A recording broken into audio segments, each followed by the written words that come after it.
Hello and welcome back if you have been around here for a while, and if you are new, hello, welcome. My name is Sophie, I am an actor.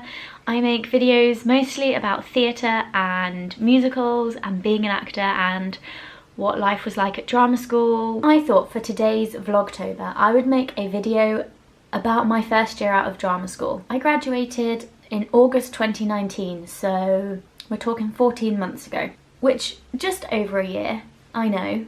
However, this has been a slightly strange year, hasn't it? I did not anticipate there to be a global pandemic that would close the entire theatre industry 6 months after I graduated. So that's been an interesting experience in my first year out. So when I graduated from the Royal Central School of Speech and Drama, I left without an agent. I hadn't signed.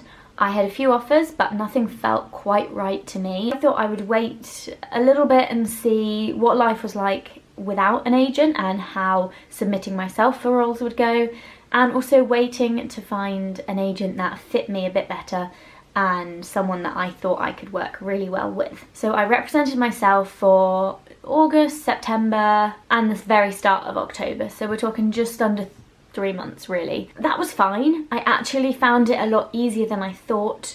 It was surprisingly a lot easier than I thought to find auditions and submit myself for roles on Spotlight. I had a subscription to Mandy.com. I would often find roles through that. Also on Twitter, a lot of casting directors will put out roles that they are casting. It was very full on though, I'm not gonna lie. It was a full-time job for me. I was on Spotlight looking for roles, looking for auditions, probably about 6-7 hours a day. I got my very first job just before I signed with my agent, and that was something that I found myself on Twitter, submitted myself for, auditioned for, and then was cast in. Then in October I auditioned for my current agent and I signed with her, and I've been with her for around a year now, just under a year. I'm not gonna lie, before I signed with my agent I did struggle to sign.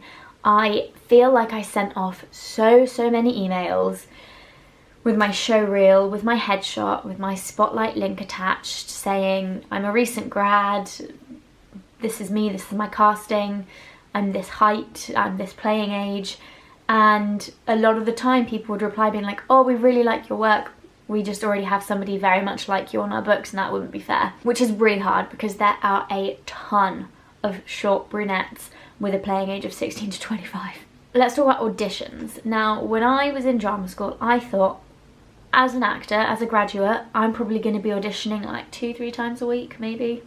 How wrong was I? I mean, I can't fully judge this past year of how life has been as a graduate because of lockdown, but I definitely thought it would be easier, the amount I was being submitted for roles, to get in the room. And I didn't fully understand how challenging it is to actually get seen for a role. You can be submitted and submitted and submitted, just never get seen for something, even though you feel like you're so right for it. There are hundreds of people being submitted for that same role who look or are very similar casting to you. Since graduating, I have worked 2 professional jobs. The first was in Aladdin. Over Christmas, I did Aladdin the pantomime, and it was so much fun. It was about as fun a first professional job as you could get. Panto is hilarious. And then maybe like 4 or 5 weeks before Panto ended, I got asked by the theatre company if I wanted to do their next show, which was Hansel and Gretel, a new musical of the old fairy tale playing Gretel. And obviously I said yes. I had the best time doing Panto and I was really excited to get to work with that theatre again, and also with one of the cast members from Aladdin. She was also coming over. That's Roxanne Appleby, go check her out. She has a YouTube channel, I will link it in the cards now. So Hansel and Gretel, we had a 3-week rehearsal process. It was a new musical, so we had a lot of fun working on the songs and learning them, but also getting them to fit our voices really well, which was an experience that I've always wanted to be involved in, and I was really happy that my second job out of drama school was working on a new musical. That was really exciting, and yeah, just something on my bucket list that I got to tick off. We opened the show, we did a 4-week run, and then lockdown happened. We went in one day, did our show, left saying see you tomorrow, got a message the next day saying don't come in, the show's cancelled, we're having a big meeting and we'll let you know what's going to happen. And then we found out that theatres across the UK were closing and our run of Hansel and Gretel was gonna be cancelled. Little did we know that month has now turned into 7 months, and we still have probably another 5 or 6 months until most shows are potentially gonna reopen. So that's a year of my first 18 months out in drama school where the industry is not happening and the industry is shut, which is really scary and also really frustrating. Like, I worked so hard to get to this point and then it's just been snatched away from me, which... So along with those 2 musicals, I also did a few role play jobs. I think I've talked about this before, maybe in my first week out of drama school vlog. Roleplay is a great way to make money on the side of acting. You get sent a brief with a character and a backstory, and there'll generally be different things that you need to include given by the company or team that you are working for, and you will go in and do a roleplay scenario.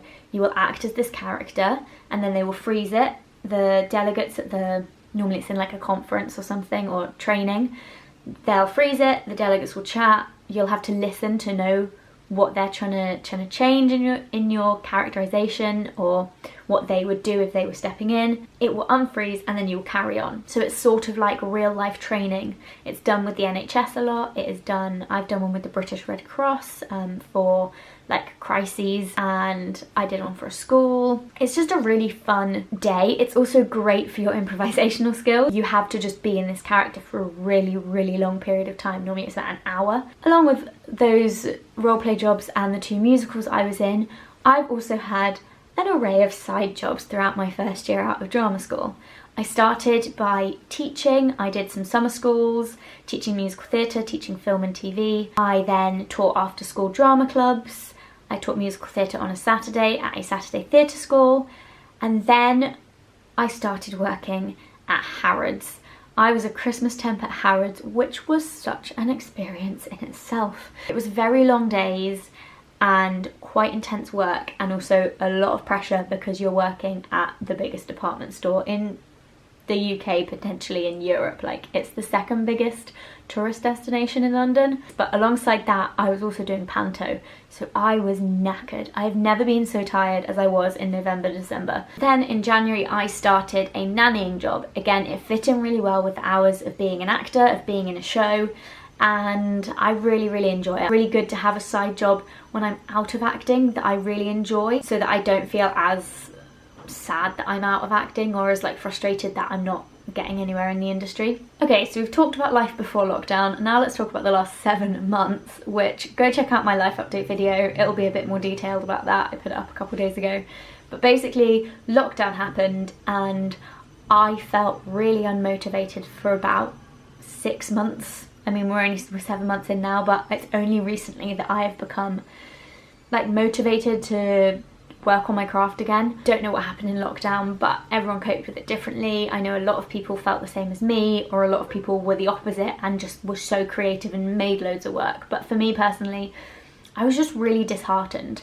You know, I was 6 months out of drama school. I was just getting where I wanted to be, getting frequent auditions. I was in a job, I was like in a show, and then lockdown happened and all of that got taken away, and that was really hard for me to accept, I think. Maybe the last 2 months I've started to really get excited about theatre again. Things are coming back over the summer. There was loads of outdoor shows. The West End shows are announcing when they might start to reopen.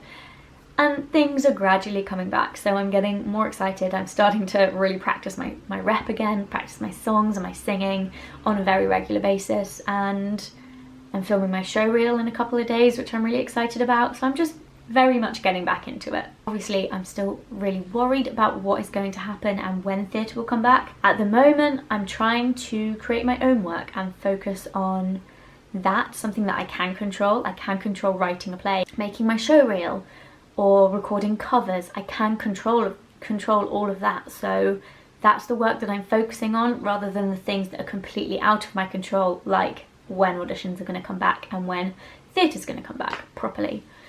So that's my plan. Thank you so much for watching this video. I hope it has been a bit interesting to see how I'm feeling about the last couple of months and my first year out of drama school. I think if somebody had told me a year ago that we would be in lockdown and theatre was essentially cancelled for 6 months to a year, like, I don't know. I don't know how I would feel. I would probably laugh and be like, you're kidding.